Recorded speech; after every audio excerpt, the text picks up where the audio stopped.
Hello and welcome back everyone to chemistry classes. In this video, I will be sharing my ONGC interview experience. So I appeared for my interview last year in 2019. So first of all, I will be telling you about how to get to the interview. मतलब हमें interview तक पहुंचने के लिए क्या क्या process follow करना पड़ता है. तो पहली बात ये कि हम किस पोस्ट के लिए अप्लाई कर रहे हैं. तो basically we are applying for the post जिसमें हमारी डेजिग्नेशन होगी chemist. This is class 1 officer level job और आप E1 लेवल पे, एग्जीक्यूटिव E1 लेवल पे आप इसमें ज्वाइन करते हैं. तो इसमें आपका जो मिनिमम क्वालिफिकेशन है वो क्या होना चाहिए, या तो आप अपनी एमएससी केमिस्ट्री कंप्लीट कर चुके हैं या फिर आप अपने एमएससी केमिस्ट्री के लास्ट सेमेस्टर में हैं और आपकी एमएससी कंप्लीट होने वाली है, और या फिर आपने अपनी पीएचडी भी कंप्लीट कर ली है केमिस्ट्री में, तब भी आप इस पोस्ट के लिए अप्लाई कर सकते हैं. तो इसमें आपका रिक्रूटमेंट जो होता है वो होता है आपका गेट स्कोर के बेसिस पर. अभी जो ओएनजीसी है वो गेट स्कोर के बेसिस पर बेसिकली इंटरव्यू के लिए कॉल करता है. तो होगा क्या, जैसे आपका फेब में गेट का एग्जाम हो जाएगा, फिर उसके बाद मार्च में आपका गेट का रिजल्ट आ जाएगा.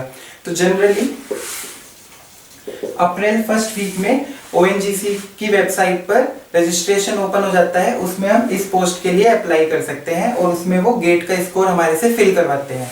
फिर उसके बाद मई मंथ में बेसिकली डिफरेंट जो पोस्ट्स हैं उनके लिए कट ऑफ आएगी और उस कट ऑफ के बेसिस पे डिसाइड होगा कि हम इंटरव्यू के लिए सेलेक्ट होंगे या नहीं होंगे. अगर हमने कट ऑफ क्लियर कर लिया है तो we will be called for interview, otherwise we are disqualified at that stage. अब इसमें एक चीज जो मेन है, जो मुझे भी बाद में पता चली थी, वो ये थी कि बेसिकली हम दो पोस्ट के लिए अप्लाई कर सकते हैं. एक तो होती है केमिस्ट की पोस्ट और एक होती है AEE reservoir. This is assistant executive engineer reservoir. इस पोस्ट के लिए भी जो क्वालिफिकेशन है वो है एमएससी केमिस्ट्री और साथ में बीएससी में आपके पास अगर फिजिक्स है. इस पोस्ट के लिए आप तभी अप्लाई कर सकते हैं अगर आपके पास बीएससी में फिजिक्स भी था.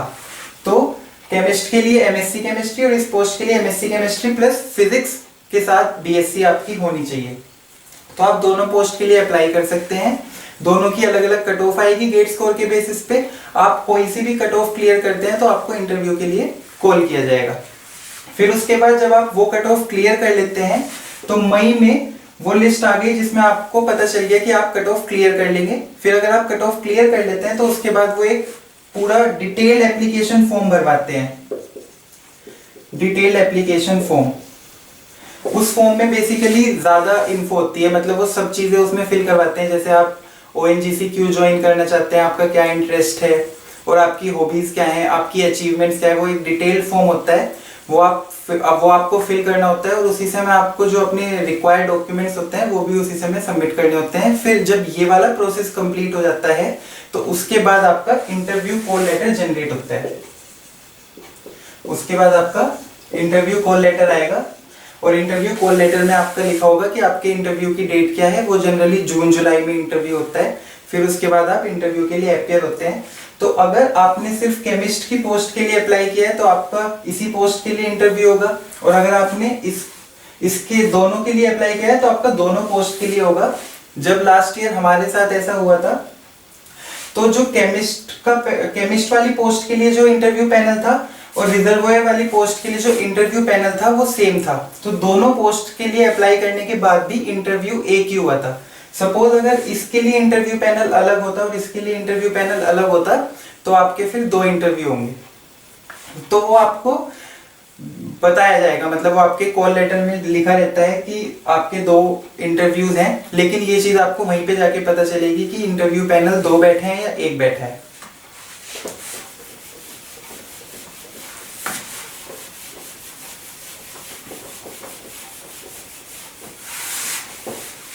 Now coming to the main interview experience.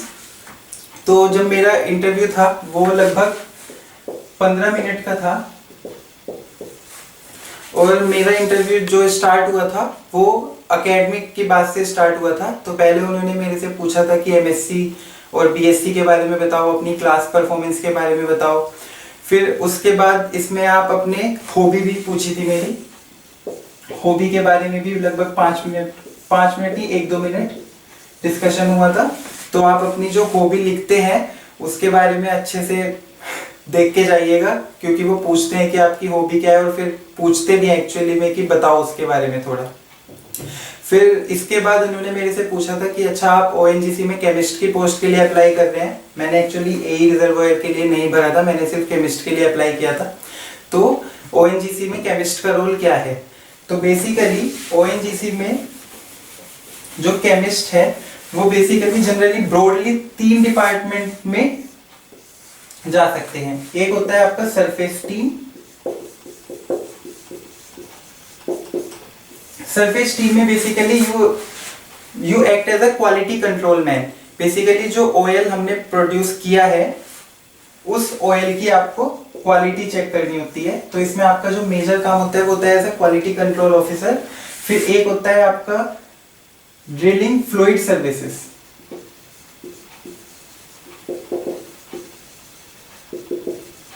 Drilling fluid services या फिर मड सर्विसेज इसे बोलते हैं, इसे ड्रिलिंग मड भी बोलते हैं। तो या तो बोल सकते हैं मड सर्विसेज या फिर आप बोल सकते हैं ड्रिलिंग फ्लूइड सर्विसेज।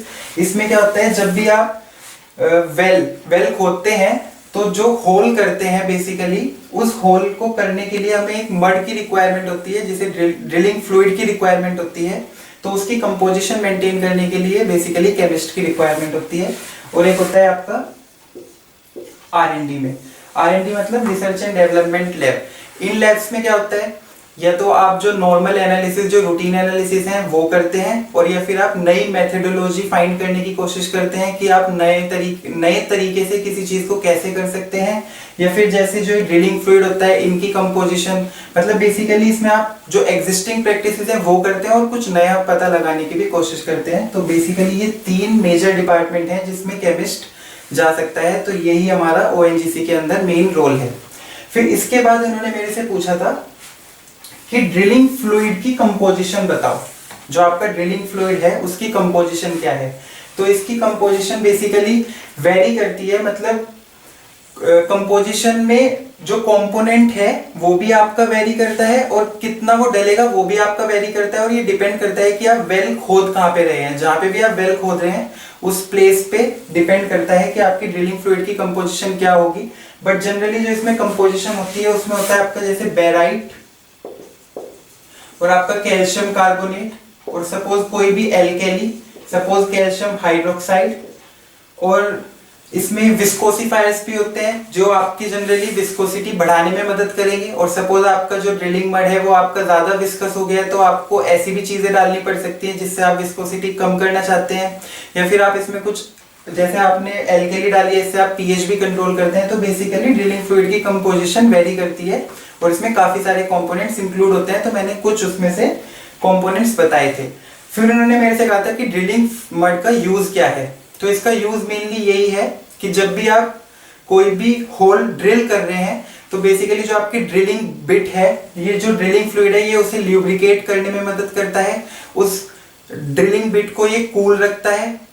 साथ ही में जो आपने कटिंग्स जनरेट की हैं जब आप ड्रिल कर रहे हैं तो जो कटिंग्स जनरेट होगी इसकी विस्कोसिटी ऐसे सेट की जाती है कि वो कटिंग्स आपकी सरफेस पे आ जाती है। तो यही 2-3 यूजेस मैंने ड्रिलिंग फ्लूइड के उस समय बताए थे।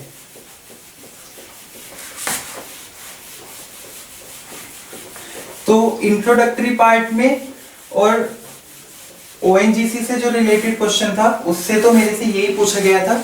फिर उसके बाद जो मेरे से केमिस्ट्री रिलेटेड क्वेश्चंस पूछे गए थे वो थे, उन्होंने शुरुआत किया था मुझे सपोनिफिकेशन से। उन्होंने कहा था व्हाट इज सपोनिफिकेशन।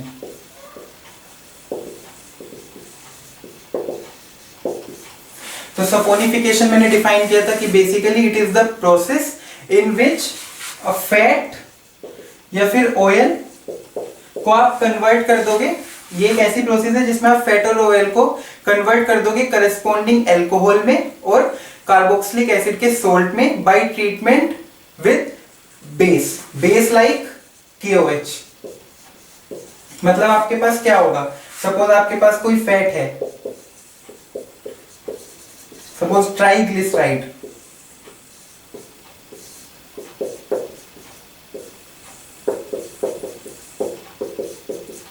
और इसमें यहाँ एक बड़ी सी एल्काइल चेन है, मतलब इसमें जो कार्बन एटम्स हैं वो 10 से ज्यादा होने चाहिए, इसीलिए सपोनिफिकेशन, मतलब ये सोप से रिलेट हुआ है सपोनिफिकेशन, और वो तभी होता है जब आपकी जो यहाँ पे एल्काइल चेन है उसमें कार्बन 10 से ज्यादा हो। तो अगर आप इसका ट्रीटमेंट हीटिंग कंडीशंस में KOH जैसे बेस से करेंगे तो इसमें आपको क्या मिलेगा, करेस्पॉन्डिंग एल्कोहल, और जो इसका करेस्पॉन्डिंग एल्कोहल है वो क्या है, ग्लिसरॉल, और इसमें आपको इधर वाले पोर्शन से क्या मिलेगा, RCOOK+, तो जिसे हम बोलेंगे कार्बोक्सिलिक एसिड सोल्ट है, पोटेशियम का कार्बोक्सिलिक एसिड सोल्ट। तो बेसिकली सपोनिफिकेशन प्रोसेस को मैंने डिफाइन किया था, मतलब इतना ब्रॉडली नहीं, ये तो मैंने अभी बताया है, वहां पे मैंने नॉर्मली सपोनिफिकेशन की डेफिनेशन बताई थी।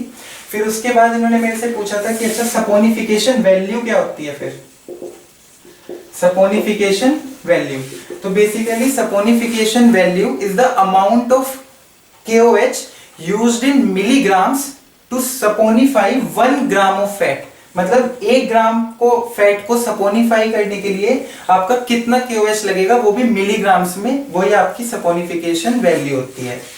फिर उसके बाद इन्होंने मेरे से इसी में पूछा था कि आपने देखा होगा कि जो सोप्स होती हैं वो कुछ सोप्स होती हैं हार्ड और कुछ सोप्स होती हैं काफी ज्यादा सॉफ्ट, तो ये किस चीज पे डिपेंड करता है। तो इसका आंसर मैंने दिया था कि जो सोप्स की हार्डनेस या फिर सॉफ्टनेस है वो डिपेंड करती है कि उसके साथ कैटायन कौन सा है। जैसे आपने यहाँ पे देखा, आपने यहाँ पे KOH यूज किया है, तो आपका जो है कार्बोक्सिलिक एसिड सोल्ट बनेगा बड़ी सी अल्काइल चेन के साथ, उसमें होगा K+। आप अगर सपोज यहाँ पे NaOH यूज करते तो आपका होता है Na+। तो बेसिकली कैटायन पे डिपेंड करता है, जैसे आपका कैटायन होगा तो उसी पे आपका हार्ड और सॉफ्ट डिपेंड करेगा सोप है। तो उन्होंने फिर पूछा कि अच्छा फिर सॉफ्ट सोप्स जो होती हैं उसमें कैटायन कौन सा होता है, तो जो आपकी सॉफ्ट सोप होती हैं उनमें जो आपका कैटायन होता है वो होता है K+, और जो आपकी हार्ड सोप्स होती हैं उनमें आपका जो कैटायन होता है वो होता है Na+। तो सपोनिफिकेशन से ये पूछा था। फिर उसके बाद उन्होंने मेरे से पूछा था डिफाइन क्रोमेटोग्राफी, तो मैंने क्रोमेटोग्राफी को डिफाइन कर दिया था। Basically it is the separation technique.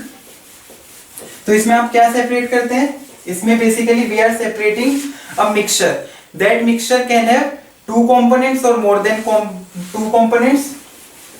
और इसमें आपका जो मेन प्रिंसिपल है वो क्या है कि जो आपका मिक्सचर है सपोज वो आपका या तो एब्जॉर्ब्ड है या फिर एडजॉर्ब्ड है आपका स्टेशनरी फेज पे, और जैसे ही आप उसे अपने मोबाइल फेज में रखेंगे तो मोबाइल फेज में जो भी उन कंपोनेंट्स की एफिनिटी होगी उस हिसाब से वो सब डिफरेंटली मूव करेंगे, एंड देन जो आपका एक एक कंपोनेंट है वो आपका मिक्सचर से सेपरेट हो जाएगा।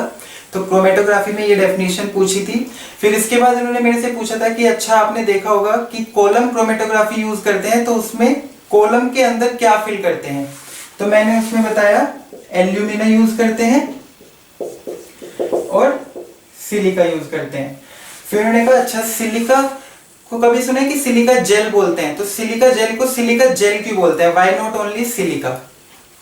तो सिलिका जेल को सिलिका जेल बोलने का मेन रीजन यही होता है कि जो सिलिका जेल है वो उस समय बस एक डेसिकेटर फॉर्म में यूज होती है, it acts as a agent जो आपका मॉइस्चर को एब्जॉर्ब करेगी, मतलब वो क्रिस्टलाइन फॉर्म में नहीं होता है, वो एक जेल फॉर्म में होता है, इट इज अ कोलोइड, तो इसीलिए उस समय उसे सिलिका जेल बोलते हैं।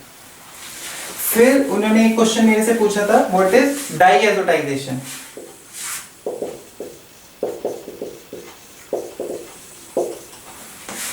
जो इसमें आपका ये केमिस्ट्री वाले क्वेश्चन आंसर है बिल्कुल रैपिड फायर की तरह होते हैं, मतलब वो आपसे एकदम क्वेश्चन पूछेंगे, आपको आंसर देना है, क्वेश्चन पूछेंगे आंसर देना है। अगर आपको क्वेश्चन नहीं आता तो आप बोल दीजिए आई डोंट नो, तो उसके बाद वो नेक्स्ट क्वेश्चन पूछ लेते हैं। मतलब आपको समय मिलेगा एक दो तीन सेकंड का बताने के लिए, ऐसा नहीं है कि एकदम ही, बट काफी जल्दी जल्दी जो क्वेश्चन आंसर वाला चीज होती है वो काफी जल्दी जल्दी एकदम जाती है। तो उसके बाद उन्होंने पूछा था व्हाट इज डाईएजोटाइजेशन। तो diazotization basically it is the process in which you are converting aromatic primary amine to diazonium salt with the use of nitrous acid. और नाइट्रस एसिड आप इन सीटू जनरली जनरेट करते हैं using sodium nitrite and HCl। इससे आप in situ generate करते हैं HNO2 और आपको मिलता है diazonium salt at lower temperature. मतलब ये जो रिएक्शन है आपकी 0 to 5 डिग्री सेल्सियस पे आप करते हैं। तो डाइएजोटाइजेशन मैंने डिफाइन कर दिया था। फिर उसके बाद उन्होंने मेरे से पूछा था व्हाट आर अमीन्स। तो basically amines are those organic compounds which have nitrogen in them and basically they are derivatives of ammonia. मतलब आपने क्या किया है, अमोनिया के एक हाइड्रोजन को सब्स्टिट्यूट कर दिया सपोज किसी एल्काइल ग्रुप से, या फिर दोनों हाइड्रोजन को सब्स्टिट्यूट कर दिया, या फिर तीनों हाइड्रोजन को सब्स्टिट्यूट कर दिया। उस बेसिस पे you will be getting primary, secondary और टर्शियरी अमीन। तो बेसिकली सिंपल डेफिनेशन दी थी कि amines are basically organic compounds which have nitrogen atoms in them and basically they are derivatives of ammonia. तो अमीन्स पूछा था। फिर उसके बाद इन्होंने मेरे से पूछा था कि रेडियो एक्टिविटी की डिस्कवरी किसने की थी। तो इसका आंसर है हेनरी बेक्वेरेल। इन्होंने रेडियो एक्टिविटी को डिस्कवर किया था। फिर उन्होंने पूछा था कि रेडियो एक्टिविटी टर्म कॉइन किसने किया था। बेसिकली रेडियो एक्टिविटी टर्म पहली बार किसने दिया। तो इसका आंसर है Marie Curie. Basically Marie Curie का काफी ज्यादा योगदान है रेडियो एक्टिविटी में। रेडियो एक्टिविटी टर्म इन्होंने ही कॉइन की थी। फिर इनसे रिलेटेड उन्होंने पूछा था कि जैसे मैरी क्यूरी कहाँ की थी, तो मैरी क्यूरी थी पोलैंड। और इसी बेसिस पे अगर आप देखेंगे एक एलिमेंट, जब इन्होंने रेडियो एक्टिविटी टर्म कॉइन की थी, तो जो इन्होंने रेडियो एक्टिविटी जब पहली बार ऑब्जर्व करी थी, तो उस समय basically they were studying the ore of uranium pitchblende. तो उससे इन्हें दो नए एलिमेंट्स का पता चला था जो थे पोलोनियम और रेडियम। तो बेसिकली उन्होंने मेरे से पोलोनियम के बारे में भी पूछा था, फिर उसी से रिलेट करके कि बेसिकली मैरी क्यूरी कहाँ से थी, तो वो पोलैंड से थी। रेडियो एक्टिविटी के बारे में ये पूछा था। और हाँ, रेडियो एक्टिविटी में ये भी पूछा था कि अल्फा, बीटा और जो गामा रेज हैं उनकी जो प्रॉपर्टीज हैं उन्हें कंपेयर कीजिए। तो बेसिकली इनकी प्रॉपर्टीज में मैंने इनका बेसिकली मास, एनर्जी और पेनिट्रेटिंग पावर को कंपेयर किया था, अल्फा, बीटा, गामा रेज। फिर रेडियो एक्टिविटी में पूछा था कि जो रेडियो एक्टिव डिके होता है वो कौन सी काइनेटिक्स को फॉलो करता है। तो basically radio activity decay follow first order kinetics.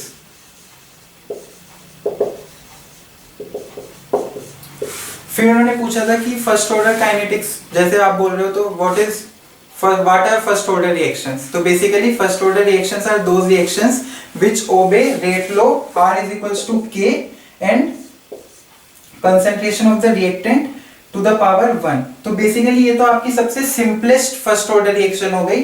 और अगर आप जनरल बोलना चाहेंगे तो that will be R = K।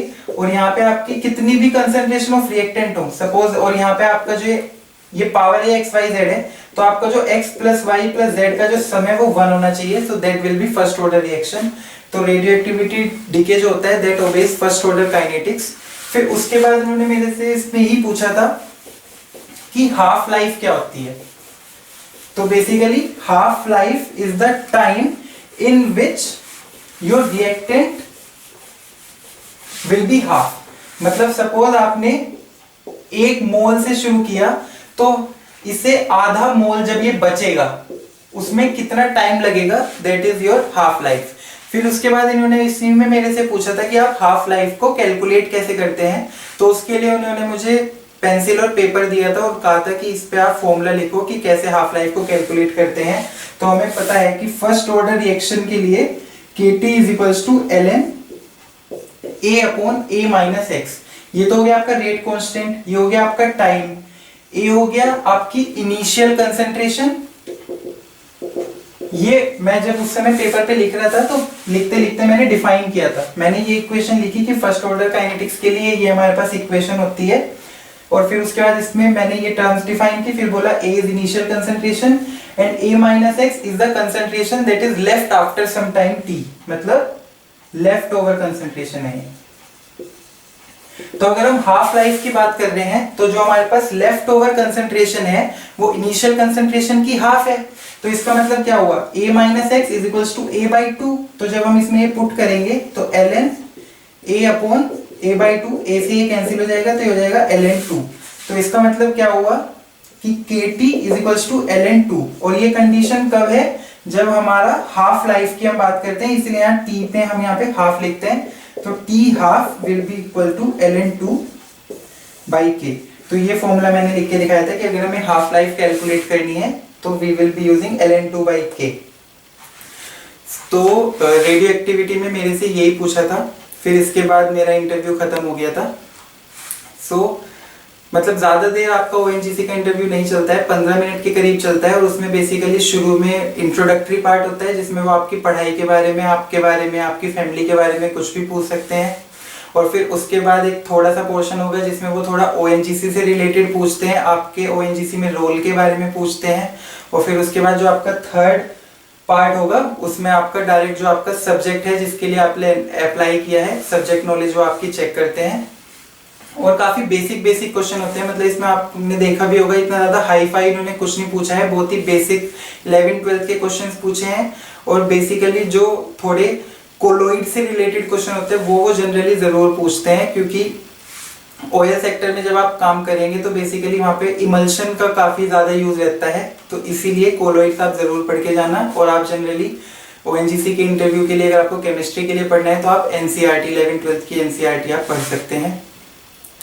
So that's all from my side. If you have any query about ONGC interview then you can ask in the comment section. Thank you.